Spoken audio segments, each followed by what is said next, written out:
intitulé tout simplement « Les initiations inconscientes dissimulées dans le quotidien ». Je rappelle que nous avions dit hier une chose très importante, que la vie de tous les jours peut contenir des portes spirituelles invisibles qui ne sont pas toujours perçues comme dangereuses. Certaines pratiques, paroles, habitudes ou même symboles du quotidien agissent comme des alliances ou initiations inconscientes, alléluia, qui impactent l'âme, l'esprit, sans que la personne ne sache qu'elle a été spirituellement connectée. Donc, deux fois, la personne n'a pas conscience qu'elle est connectée à quelque chose, à une force, mais qui le ruine de l'intérieur. La Bible nous appelle à la vigilance spirituelle, au discernement et à la séparation, car tout n'est pas neutre dans l'invisible. Parce que vous pensez souvent que dans l'invisible, tout est pour le Seigneur. C'est faux. Dans l'invisible, il y a aussi des forces dégueulasses, des forces sataniques qui travaillent pour la destruction. Notre petit premier 1, c'était qu'est-ce qu'une initiation? On avait déjà parlé, c'est quoi une initiation? On avait dit que l'initiation inconsciente, on avait parlé de ça dans plusieurs sens. On avait dit que l'initiation inconsciente, dans un sens spirituel, c'est un engagement fait sans discernement. C'est une pratique acceptée par ignorance, une influence reçue sans consentement, sans consentement spirituel clair. On avait parlé aussi d'une porte ouverte à des forces invisibles par banalisation. C'est-à-dire que vous avez ouvert une porte, mais vous avez banalisé. Vous trouvez que ça n'a aucun impact, mais ça vous rattache. On avait aussi dit qu'elle peut aussi passer par plusieurs portes, par exemple, par les coutumes. Vous êtes allé quelque part, on a fait une petite cérémonie coutumière que vous aviez adhéré facilement, sans savoir que vous avez fait initier dans l'inconscient. On avait parlé de les médias, la musique, la mode, les objets, les paroles prononcées, les actes répétitifs, les actions familiales ou sociales. On avait aussi touché notre petit 2 qui était les domaines où se cachent ces initiations. On avait parlé qu'on peut être initié par la parole, on peut être initié par le divertissement, c'est-à-dire la musique, les films et les jeux. Et je vous donnais la démonstration hier que certains films, certaines séries que l'on suit ont des connotations, sont très à connotation spirituelle. On retrouve toujours des motifs ou des actes assez saugrenus qui nous initient par inconscience. J'ai déjà vu plusieurs fois des personnes qui étaient de moralité tranquille, mais à cause d'avoir vu plusieurs films, ont commencé à développer par exemple des passions un peu controversées. Par exemple, quelqu'un qui avait l'affection pour un homme et une femme se met maintenant à avoir de l'affection pour un homme, tandis que lui-même c'est un homme. C'est-à-dire que l'amour pour le sexe opposé. Mais c'est normal. Dans la plupart des séries télévisées, vous allez remarquer qu'il y a toujours ce genre de suggestion dans les séries. Ça ne s'arrête pas là. Même dans les dessins animés, vous verrez un peu ce mélange, une manière de poser dans la culture, dans le mental de nos enfants inconscients en regardant les dessins qui peuvent sortir. C'est-à-dire que l'amour du genre est normal. Vous comprenez? C'est une façon de vous pouvoir montrer qu'on peut être initié inconsciemment à quelque chose qu'on ne maîtrise pas. La télévision montre ces choses. Les musiques parlent des actes illuminastiques, des mots illuminastiques, des mots kabbalistiques, des forces démoniaques, des choses qui induisent notre esprit à l'erreur. Mais nous écoutons de tout, nous n'avons aucune limite. Quand tu dis à un chrétien, méfie-toi de certaines musiques, il ne veut pas entendre, lui il veut toutes les belles musiques du monde. Il trouve que tant que la sensibilité de la musique touche son cœur, alors il écoute.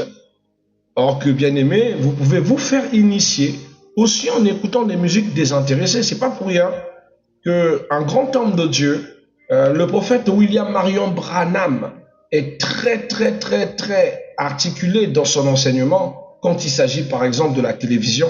Pour lui, c'est un instrument du diable et que pour le bien-être du peuple, il n'est pas du tout vu de façon bénédictive que les chrétiens, surtout les messagers, soient amis à la télévision. Mais malheureusement, tu en parles, même celui qui va enseigner le dimanche à l'église, quand tu vas chez lui à la maison, il a une grande télé. Alors, est-ce que la télé est condamnable? Oui. Mais surtout, il faut contrôler parce qu'actuellement, il y a trop de mauvaises influences qui passent par la télévision. Aujourd'hui, nous sommes dans l'ère technologique où les chaînes ne sont plus vraiment importantes. Les gens passent tout leur temps sur YouTube, sur TikTok, sur Facebook. Mais vous avez conscience, vous et moi, que Facebook, TikTok, comme tous les réseaux sociaux, font la propagande des choses dégueulasses, de la libre sexualité, du vol, de la rapine, de l'insolence, de l'insoumission, de l'impromptuosité, de la promiscuité, etc., etc. Des choses qui initient l'esprit à être dans le mal, à commettre des choses malencontreuses.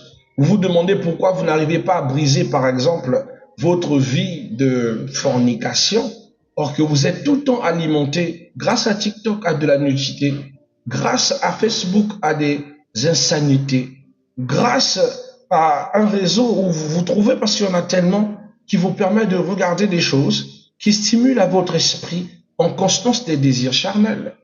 Ça veut dire que vous faites formater mentalement parce que vous voyez, ce que vous regardez vous influence énormément. Et ça, on ne s'en rend pas compte. Alléluia. Dans le divertissement, nous avons même les jeux. Moi, je suis qu'un grand gamer. J'aime beaucoup les jeux vidéo. Et par constance, je peux parler et témoigner. Aujourd'hui, les nouveaux jeux vidéo sont très institutifs. Créés de façon à créer de la lassitude en nous, c'est-à-dire l'envie de se concentrer totalement sur le jeu, de se lasser de la vie réelle, de fuir les responsabilités du monde pour se concentrer que sur la console. Moi, j'ai un frère à moi qui, lui, peut passer toute la journée à jouer du jeu sans aller travailler. Vous voyez combien de fois que c'est une mauvaise influence. Mais vous trouverez aussi dans ces jeux des jeux qui sont à caractère ritualiste avec des pratiques ritualistes. J'expliquais hier, par exemple, dans le média, les films que nous voyons, des trucs comme les Harry Potter, Ma petite sorcière préférée, Miraculous Ladybug, patati patata, il y en a plein. Les Winx Club, toutes ces choses. Il y en a tellement que je ne peux pas m'arrêter de vous citer, où vous retrouverez des connotations initiatiques à la magie, à la sorcellerie, à des récitations des formules magiques que les enfants mémorisent, que les enfants se mettent même à jouer avec. Je vais vous prendre une grande déception, mais on aime tous ce dessin. Tous ceux qui ont regardé les dessins animés ont aimé ce dessin. On parle de Dragon Ball Z. Dragon Ball Z, déjà par son nom, nous avons les boules précieuses du dragon. Or, nous connaissons par la parole que le dragon est identifié par Satan. Ça, tu n'as pas vu. On parle du grand dragon ancien dans le livre d'Apocalypse chapitre 12 et on sait que c'est Satan. Dans ce même dessin animé, nous avons quelqu'un, une star reconnue dans toute la ville ou dans toute la terre. Il s'appelle Monsieur Satan. Et tout le monde l'aime, tout le monde l'apprécie et tout le monde l'adule. Et tout le monde dit à haute voix, Monsieur Satan, nous t'aimons. C'est dans le même dessin, Dragon Ball Z. Comme si ça ne suffisait pas. On a un autre, Piccolo. Lui aussi, il est appelé Satan Petit Cœur. On précise que c'est un Satan Petit Cœur, alias Piccolo. Donc, un diable qui est avec lui. Et plus tard, on vous dit que ce diable est le seigneur de l'humanité. Il réside dans un temple en haut et c'est lui le seigneur de l'humanité. Un dénommé Piccolo Satan Petit Cœur. Il y a quelque chose qui ne va pas, je vous assure. Mais tout ça, on regarde, ça ne vous fait ni chaud ni froid parce que c'est des détails qui ne tiennent pas compte. Vous avez des formulations magiques, le Kamehameha. Mais pourtant, j'ai passé une bonne partie de ma jeunesse dans ces conneries. Mais c'est après, lorsqu'on ouvre les yeux, on comprend qu'il y a des choses qui ne vont pas, ça ne va pas. Il y avait des actes sexuels clairs, même pas dissimulés, des attouchements, des comportements pervers dans ce dessin animé, clairement bien illustrés, mais qui, ma conscience d'enfant à l'époque, de jeune, ne me permettait pas de voir avec subtilité. Mais aujourd'hui, lorsque je regarde certaines scènes, je dis, mais attends, mais c'est osé. C'est osé. Il y a même des actes d'inceste à l'intérieur. Je vais choquer la naissance en parlant de ces choses, mais ce n'est pas ma mission de parler de tout ça. Je vais vous faire comprendre juste que il y a des choses qui se passent à l'intérieur qui n'ont ni tête ni queue. Prenons par exemple la rénovation de la saison 3 de, je pense, saison 7, toujours de Dragon Ball, où Sasuke, Seigneur, laissons Sasuke tranquille là où elle est. Sangoku plutôt, il passe au niveau Saiyan God divin. Il devient carrément un dieu. En dessin, on dit que, on vous montre qu'un homme peut devenir Dieu, peut devenir même plus fort que Dieu, devenir au-delà du Dieu, développe des dons qui se comparent à l'égalité de Dieu. Or, la parole nous dit que certains se sont levés pour se mettre à défier Dieu. Et c'est un grand péché d'entrer dans la défiance de la divinité. Mais c'est un truc qui emmène à vos enfants et aux autres à penser qu'ils peuvent se lever comme égal à Dieu.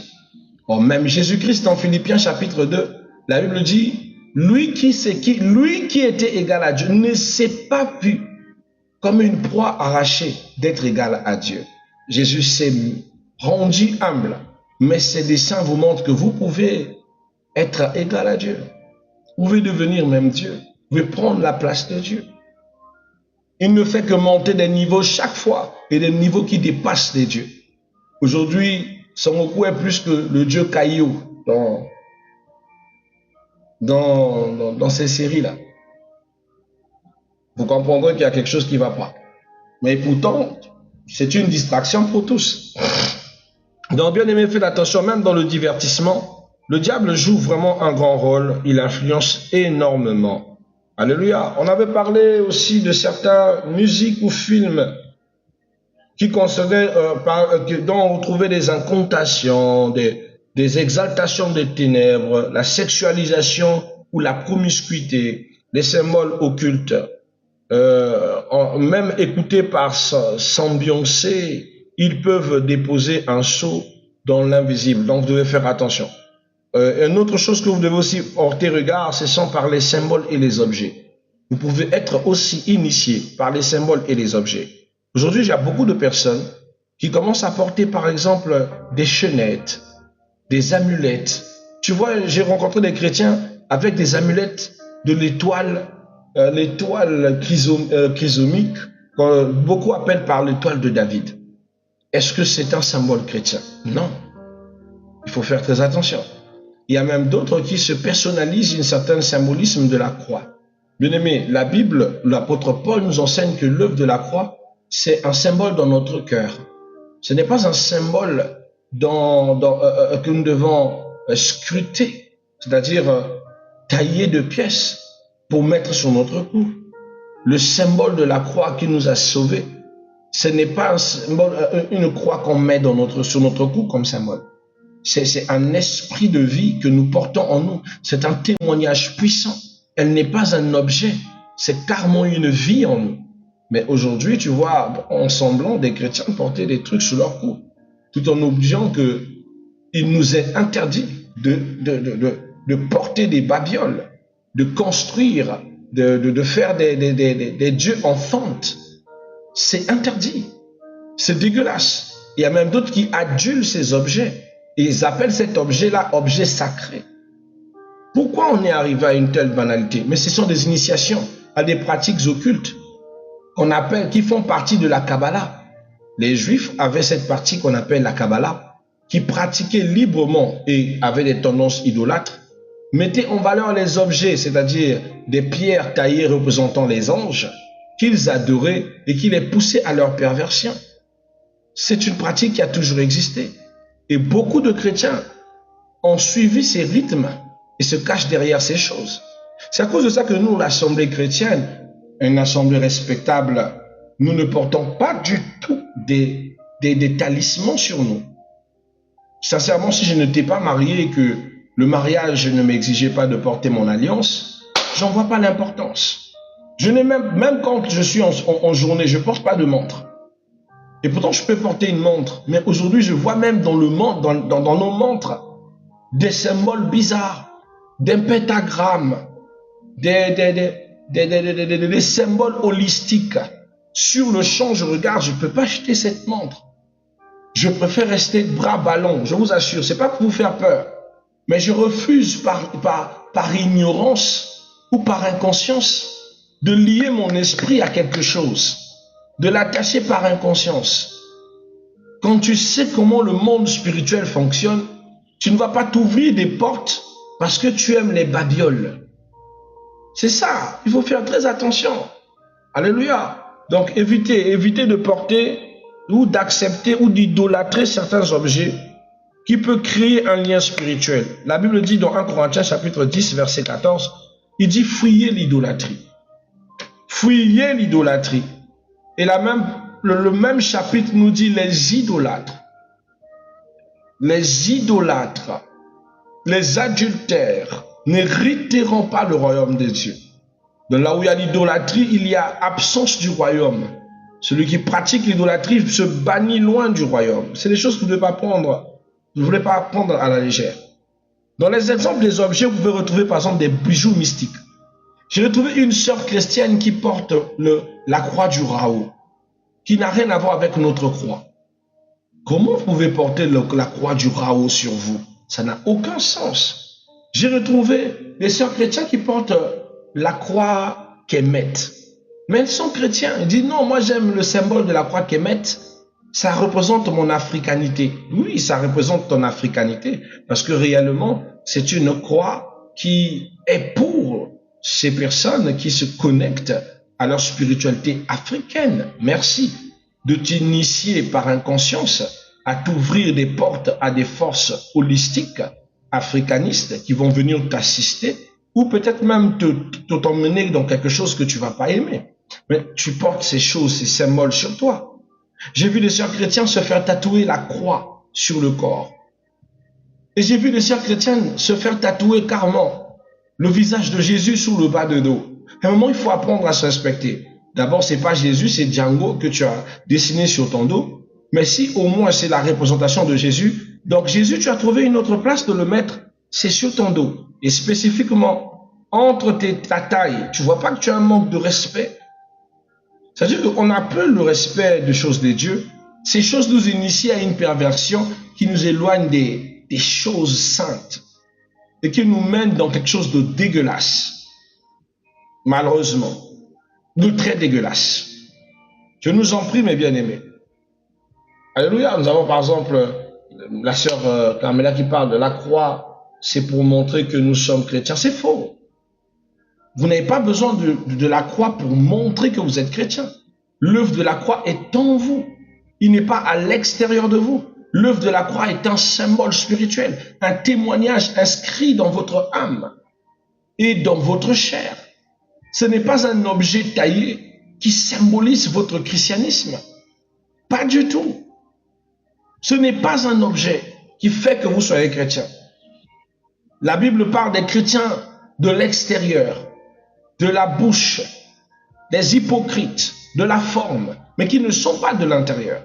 Ce que la Bible veut, c'est que nous soyons chrétiens à l'intérieur. À l'intérieur, que nous soyons vrais, que notre langue le professe, nos comportements le professent, que notre vie professe Christ, et non des objets. Aujourd'hui, je peux porter le col pastoral, mais si à l'intérieur je ne le reflète pas, mon col pastoral ne sert à rien. Je peux porter aujourd'hui des symboles sacrés, une étole par exemple, mais si à l'intérieur, je ne suis pas du tout comme le Seigneur le veut, je ne respecte pas les préceptes de ma foi, alors bien aimé, je suis un pharisien, un indigne, et c'est tout ce que Jésus-Christ abjectait, des serviteurs de l'apparence, des adorateurs de la langue, et non des actes, et non de la vie. Jésus n'a pas laissé un modèle d'habit pour servir ceux. Jésus nous appelle à la liberté. Que nous ne faisions pas de cette liberté une raison de vivre selon la chair. Galates chapitre 5, chapitre 13 plutôt. Il nous appelle à la liberté, il dit, mais ne faites pas de cette liberté, cette capacité de vivre libre, sans condition, sans chaîne, une raison de vivre selon votre chair, en pensant que si vous taillez une grosse croix sur vous, que vous allez le plaire. Non. Jésus est passé à la croix une seule fois pour nous, et il nous a accordé sa vie. Nous nous sommes sanctifiés par cette œuvre. Alors pourquoi porter une croix sur mon cou? Ça veut dire que je le recrucifie encore. Il n'est plus sur la croix. Jésus n'est plus sur la croix. Et la croix est symbole dans notre âme. On n'a plus besoin de la porter comme symbole. Parce que ce que vous ne savez pas, c'est que la croix dans la Bible a pour symbole la malédiction. Jésus n'est pas resté sur la croix. Jésus a ressuscité d'entre les morts. Il a vaincu la malédiction de la croix. Alors pourquoi voulez-vous que je porte un symbole de bois sur moi? Un symbole qui a été anéanti parce que son vrai symbole, son vraie explication, c'est malédiction. Prenons conscience intelligiblement et surtout par la parole qui nous rend sages de ne pas poser des actes qui vont nous bloquer spirituellement. Alléluia. Donc on parlait des bijoux mystiques, des objets bénis par des cultes non chrétiens. Ça aussi j'ai vu ça. Des personnes des sœurs avec des bayas. Non, ma grand-mère a fait des rituels et m'a donné des bayas. Faites attention, j'ai vu des sœurs avec des kouris. Ils lisent l'avenir avec des kouris. Et elle dit non papa, c'est pas un péché, les kouris font partie de notre tradition. Ok, il n'y a pas de souci. Donc de temps en temps, si j'ai besoin de me repérer, je joue souvent au kouris. Ce que nous on appelle les dzeke. Mais ce qu'elle oublie, c'est que ça n'a rien à voir avec la foi chrétienne. Et c'est des personnes qui marchent deux pieds. Donc un pied dans le Seigneur, un pied dans la tradition. Moi j'ai vu des frères, un pasteur, excusez-moi de citer le pays, mais qui est béninois. Mais un pasteur béninois, mais qui est en même temps un grand pratiqueur du vaudou. Quand tu le parles, il dit non, le vaudou c'est une religion. Le vaudou, c'est notre culture. Je ne peux pas rejeter le vaudou parce que je suis chrétien. Voilà pourquoi je peux aller à l'église et en même temps pratiquer le vaudou. C'est fort. Et il prend un exemple terre à terre, il dit, mais le plus grand temple vaudou que tu retrouves au Bénin est carrément face à face à la plus grande paroisse catholique au Bénin. Et pour lui, ça signifie que ces forces peuvent cohabiter, travailler ensemble. Et ils disent que non, c'est la foi chrétienne qui diabolise ces pratiques pour juste faire peur à la race africaine d'apprécier sa culture. Bien aimé, moi je pense que l'homme est libre de son choix. Moi, je suis né dans ma tradition, j'ai quitté ma tradition par liberté. Je n'ai pas été contraint ni forcé. J'ai remarqué que ma tradition avait trop de contraintes qui nuisaient à ma façon de voir les choses. J'ai choisi Jésus, qui ne m'apportait aucune contrainte, mais qui m'aimait tel que j'étais et qui prenait soin de moi et de ma famille. Qui ne l'exposait pas à des condamnations, à des cercles vicieux, etc., etc. J'ai choisi Jésus. La Bible dit dans le livre de Apocalypse, chapitre 3, dans le verset 7, il dit, puisses-tu être ni chaud ni froid. Dans le verset 15, sois ni chaud ni froid ou je te vomirai. Tu dois choisir où tu es chaud ou tu es froid. Dieu ne veut pas de la tiédeur. La tiédeur, c'est quoi? C'est un chrétien qui est mixte, qui est en même temps froid et en même temps chaud. Ah non, monsieur l'hybride, on ne veut pas de toi. Tu seras vomi. De tantôt plus tôt, on ne veut pas. Choisis ton camp, où tu es dans la lumière, où tu es dans les ténèbres. Voilà pourquoi vous devez faire attention. J'ai vu des gens avec des talismans. Au départ, quand tu vois de loin, tu vas penser que c'est un scapulaire catholique. Mais quand tu t'approches, non, c'est des talismans. Ils portent des talismans de protection ou des talismans de chance pour ses affaires. Mais c'est une chrétienne.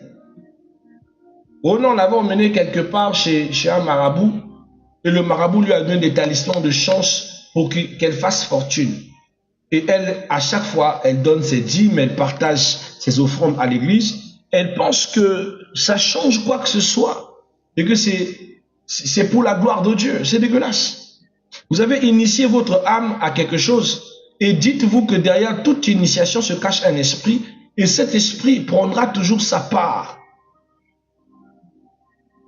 Il prendra sa part sur votre vie. Tout ce qu'il vous donne et vous procure, ben, il va le récupérer sur vos enfants ou sur vous-même, sur des réalités de votre vie.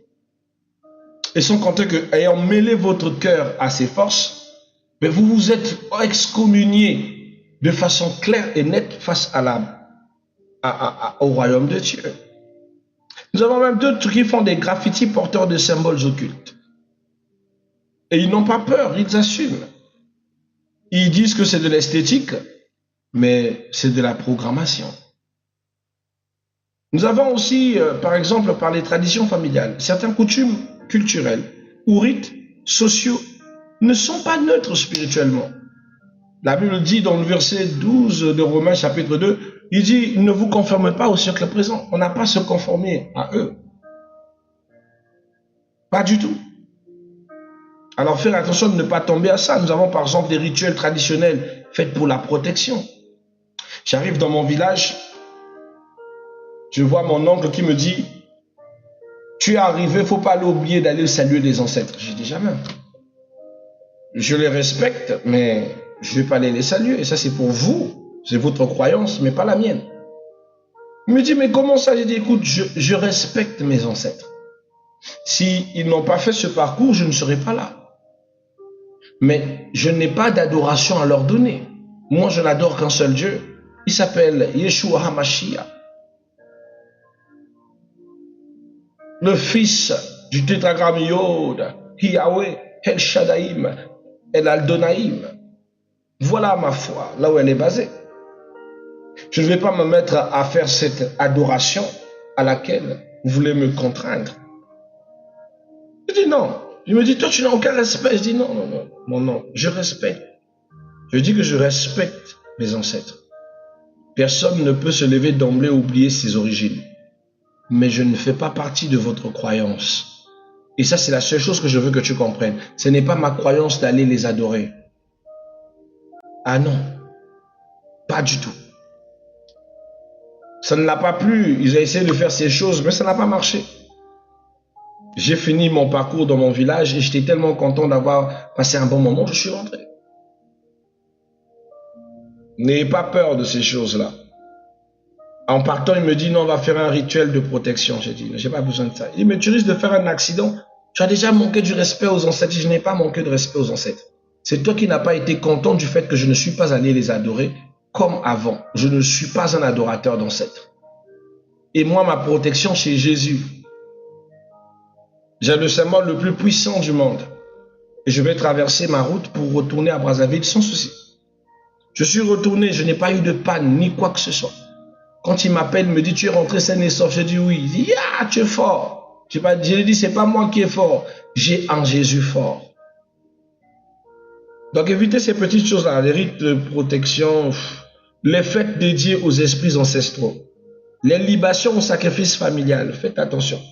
Où tu vois, on vous appelle pour jeter des choses à même le sol, pour faire des offrandes que vous déposez dans les quatre coins de la parcelle, juste pour toujours préserver la bénédiction de la famille dans la maison familiale. Nous, on a grandi dans ces choses. Mais gloire au Seigneur, ce n'est plus ces choses-là qui nous gouvernent. Nous avons aussi les réseaux sociaux et le monde. Certaines tendances encouragent l'élévation de soi, par exemple l'orgueil. Où tu vois quelqu'un qui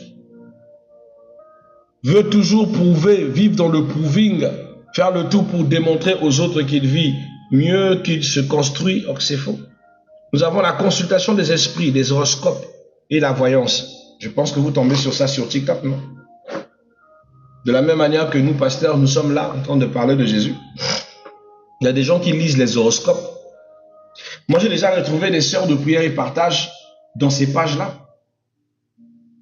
Tu vois, on te présente, parce que TikTok te suggère souvent des lives qui ont attrait avec ceux qui te suivent. Donc quand je regarde, je vois en présentiel, dans ce live, 4 sœurs de prière et partage, mais qui ne savent pas que je sais que c'est elles. Et je regarde, c'est un truc de voyance. Et elle commente même, elle demande à la dame, maman lis aussi pour moi, maman ça aussi pour moi. Mais ce sont des sœurs qui de fois même sont des intercesseuses dans leurs églises. Alors que leur vie se bascule et qu'ils ne marchent pas, et qu'il y ait des forces démoniaques qui s'acharnent sur eux, est-ce que ce n'est pas cherché? Après, c'est pour se plaindre que non, le diable a trop le contrôle sur notre vie. Mais vous-même, vous faites quoi? Dans les lives de voyance, dans les lives d'envoûtement.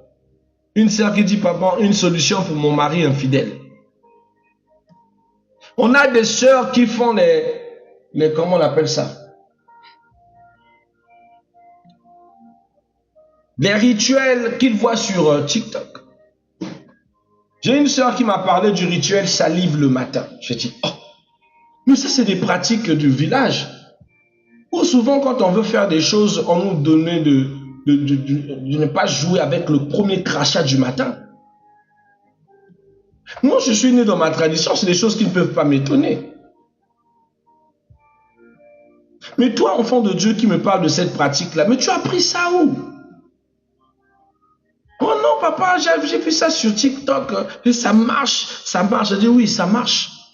Mais retiens une chose, le monde de la spiritualité, il y a ce qu'on appelle le principe de l'échange équivalent. Le principe de l'échange équivalent, c'est quoi? L'esprit te donne, mais reprend toujours en contrepartie. Ce principe s'adapte même dans la spiritualité chrétienne. Tu as fait une demande à cet esprit va te donner, mais il va récupérer. Et souvent, ce qu'il récupère est plus valeureux que ce qu'il t'a donné. Il t'a donné l'argent, il t'a donné une connexion, un mari, mais lui, il va prendre ta vie. Oui, il viendra prendre la vie de ton premier-né. Le principe de l'échange équivalent. Et quelqu'un me dit, mais papa, mais dans la chrétienté, on ne vit pas le poids de l'échange équivalent. C'est normal. Parce que dans la chrétienté, l'échange équivalent est que Jésus se fait offrande perpétuelle. À chaque fois que l'on prie, lui, il se positionne comme l'offrande pour tous, pauvres comme riches, pour que nous n'ayons plus à payer un dû dans la spiritualité pour obtenir une grâce ou une faveur. Jésus est l'échange équivalent. Tandis que dans la spiritualité, dans d'autres spiritualités, il n'y a pas un sauveur, il n'y a pas un sacrifice qui est pourvu pour nous. Ça veut dire que les esprits n'auront toujours pas à prendre quelque part. Et tu vois, dans ce genre de force, j'ai déjà vu une jeune sœur comme ça, elle n'a même pas 30 ans. Mais si on vous la présente, elle est vieille. La chose lui a donné toutes les choses qu'elle voulait, mais a ravi sa jeunesse. Elle est en train de rider. Mais elle a l'argent. Ne tombez pas dans ces pièges, bien-aimés. Ne tombez pas sur ça. Mais sur les réseaux, on tombe sur la consultation des esprits, les horoscopes, les voyances. Nous avons la normalisation du mal. On peut en parler, mais prenons ce qui se passe. Ça fait plaisir, c'est en même temps beau, mais c'est aussi atroce. Nous avons la barbarie des assassinats des jeunes délinquants, dites BD noirs. Je ne mâche pas mes mots. Aussi vrai que ça a désengorgé nos rues, nos avenues de cette menace flagrante qu'on appelle les bébés noirs. Mais voir des gens sur les réseaux acclamer et souhaiter la mort des autres, c'est déroutant. Beaucoup ont atteint un seuil de manque d'humanisme. Il te dit non, c'est parce que le mal a déjà commencé, donc il faut aussi qu'on rende le mal pour le mal. Donc le mal a été normalisé. Or, un chrétien ne peut pas penser comme ça. Un chrétien ne peut pas dire que c'est normal quand les oxy n'ont qu'à mourir. Non. La base du chrétien, c'est la compassion. C'est le pardon. Aujourd'hui, c'est eux qui sont oxy, mais si on compare tes péchés cachés, des fois, tu n'es pas différent d'eux. Ce n'est que la miséricorde qui est avec nous. C'est malheureux, mes bien-aimés. C'est malheureux. 1 Thessaloniciens chapitre 5, verset 21 dit d'examiner toutes choses et de retenir ce qui est bon. Prenez ce qui est bon et rejetez ce qui est mal. C'est très, très important. Alors, la troisième des choses que nous devons savoir sur ce sujet, c'est le problème. Vous devez savoir, c'est que le problème n'est pas l'acte, mais l'alliance derrière. Lorsque vous acceptez de contracter, par exemple, par inconscience, une initiation, le problème, ce n'est pas l'acte, mais c'est surtout l'alliance derrière cet acte qui va te dégoûter. Ce n'est pas toujours le geste qui est dangereux, mais la force spirituelle qui est derrière ce geste. Alléluia. Le serpent, dans la Sainte Bible, ne s'est pas présenté comme un démon. Quand le serpent est venu à Ève, il n'a pas dit à Ève, je suis un démon. Non, il s'est présenté comme un animal banal, avec une voix banale, logique, séduisant. Mais cependant, l'erreur qui l'a emmené a poussé à ce qu'aujourd'hui, Adam et Ève soient jetés hors du jardin. Alléluia. Donc faites souvent attention. Ce n'est pas parce que vous n'avez pas vu des cornes que forcément c'est Dieu. Ou c'est forcément... ce n'est pas Satan. Il faut être sage. Alors, comment se comporter bibliquement et spirituellement? La première des choses que je vous conseillerais face à toutes ces choses qui existent, c'est de vivre dans le discernement. De ne pas être trop ouvert à voir, à écouter certaines choses. Il faut créer aussi une atmosphère autour de vous qui vous met loin à ces choses-là. Aujourd'hui, moi j'aime les petits outils TikTok comme étant Facebook. Lorsque vous êtes face à quelque chose que vous n'aimez pas, vous ne le signalez pas. Il y a une option qui est sur TikTok où vous maintenez sur la vidéo et vous dites ne plus voir. Vous répondez tout simplement ne plus voir. Ça vous interdit d'entrer en action directe, contact avec cette vidéo ou ce type de vidéo qui promulgue ce genre de choses. Et c'est comme ça que vous allez désengorger votre TikTok des trucs malveillants, des trucs obscènes, des vidéos qui vous montrent de la nudité ou qui mettent en valeur la sexualité ou la magie. Il y a un principe avec TikTok. Lorsque vous regardez une vidéo plus de 10 minutes ou plus de 3 minutes, TikTok considère que cette vidéo te plaît et met dans ton algorithme la possibilité de voir ce type de vidéo plusieurs fois. Par exemple, vous tombez sur de la voyance. C'est fini. Il va mettre dans votre algorithme le fait que vous tombez que sur la voyance. Si vous voyez des vidéos sur l'islam, vous verrez que les contenus sur l'islam. Vous êtes tombé sur une vidéo chrétienne que vous avez aimée et likée, partagée. Vous ne tomberez que sur des vidéos chrétiennes. C'est-à-dire qu'il suit ce principe. Alors soyez sages et c'est vrai que c'est pas évident aujourd'hui d'être loin des réseaux sociaux, mais éduquez vos réseaux pour ne pas tomber dans les pièges qui vont vous initier à des choses pas bien. Ne perdez pas votre temps à suivre des débats des francs-maçons ou des gens occultes. Des fois, vous êtes là, vous trouvez des débats entre les naturalistes, entre les satanismes. Moi, j'ai pas ce temps. Oh non, les débats des chocolats, ou je n'ai pas ce temps. Moi, j'ai ma foi. Je sais en quoi je crus. C'est tout. Ce qu'ils croient, c'est leur histoire, c'est leur affaire. Si ça leur emmène à aller en enfer, c'est leur problème. Mais moi, je garde mon esprit saint. Tu vois quelqu'un te dire non pour l'intellectualisme, il faut suivre ces vidéos-là. Non. Dans la bêtise, tu vas te faire initier. C'est dans la bêtise même, tu vas te faire initier. Ou tu vas commencer à perdre ta foi parce que tu vas penser que tout ce que les gens se la racontent sont vrais. Alléluia. Donc, vivre dans le discernement. B. Refuser toute source non soumise à Christ. La Bible dit dans Romains 13, verset 1, il dit, il n'y a autorité que par Dieu. Tout ce qui n'est pas source de Dieu, refusez ça. Et l'habitude de vous sanctifier aussi au quotidien. La sanctification, c'est prier, demander pardon à Dieu. Mon Seigneur, purifie mon esprit. Lave mon esprit de toutes mauvaises choses, des choses que j'ai pu voir. 1 Pierre, chapitre 1, verset 16 dit, sanctifiez-vous et soyez saints, car je suis saint. Renouvelez aussi votre intelligence, filtrez spirituellement. C'est très important. À chaque fois, lisez la parole pour renouveler votre connexion avec la parole. Ça vous permet de garder la tête haute pour ne pas tomber sur les mésaventures de comment est-ce que certains prennent les versets bibliques qu'ils renversent à leur manière et les utilisent à leur manière. Et enfin, je vous conseillerais de briser les alliances inconnues chaque fois, tous les jours. Dites Seigneur, je ne sais pas où est-ce que mon regard s'est penché, où est-ce que ma main s'est penchée, où est-ce que mes pieds sont rentrés. Mais ce qui est sûr, j'annule et détruis toute alliance qui n'est pas de toi. Toute alliance satanique. Dernièrement, je disais, faites attention, surtout à toi qui entre dans les alliances. Juste comme ça, tu vois un prophète en ligne, tu dis, je rentre dans son alliance. Tu vois un pasteur en ligne, tu rentres dans son alliance. Discerne d'abord. Cherche à savoir si réellement il est de Dieu. Sinon, il va t'initier à quelque chose que tu ne vas pas aimer. Alléluia.